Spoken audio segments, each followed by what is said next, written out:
தேவையில்லாத கல்லெல்லாம் செதுக்கிட்டு தேவையானதை மட்டும் வச்சுருந்தாரோ, அது மாதிரி நம்மளும் நம்ம மனசில் உள்ள தேவையில்லாத விஷயங்களை விலக்கிட்டு தேவையான சிற்பத்தை மட்டும் வச்சுக்கிட்டோம்னா நாம் மகிழ்ச்சியாக வாழலாம். பாறாங்கல்லாம் வாசலில் அனாவசியமாக அது கடந்தும்போது அதை யாருமே சீண்டலை. ஆனால் அது ஒரு சிலையானவுன்னு அதை எடுத்து வச்சு பூஜை பண்ணுறாங்க. அது மாதிரி தான் நாமளுமே தேவையில்லாமல் வெட்டியாக உட்காந்துருக்காம நம்மளே மதிப்பு கூட்டிக்கிடணும். நம்ம மதிப்பை நம்ம கூட்டினோன்னா நம்மளுக்கும் மரியாதை கிடைக்கும். அது என்னென்னா உழைப்பு. எவ்வளோக்கு எவ்வளோ நம்ம உழைச்சி முன்னேறமோ அவ்வளோக்கு நம்மளுடைய மதிப்பும் அதிகம். நிறைய பெண்கள் இந்த பாறாங்கல்லுக்குள்ளே ஒளிஞ்சிருக்க சிலை மாதிரி இருக்காங்க. வெளியில் பார்க்குறதுக்கு ஒன்றுமே அவங்க எதுக்குமே ஆகாத மாதிரி இருப்பாங்க. ஆனால் உள்ளே இந்த சிலை மாதிரி அழகான உருவம் அவங்களுக்குள்ளே இருக்குது. அதை எல்லோரும் வெளியில் கொண்டு வாங்க.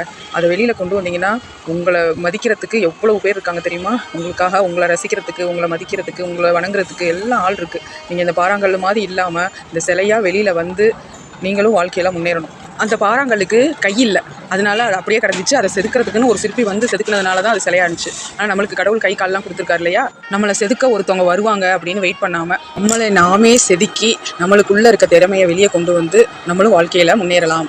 வாழ்க வளமுடன்.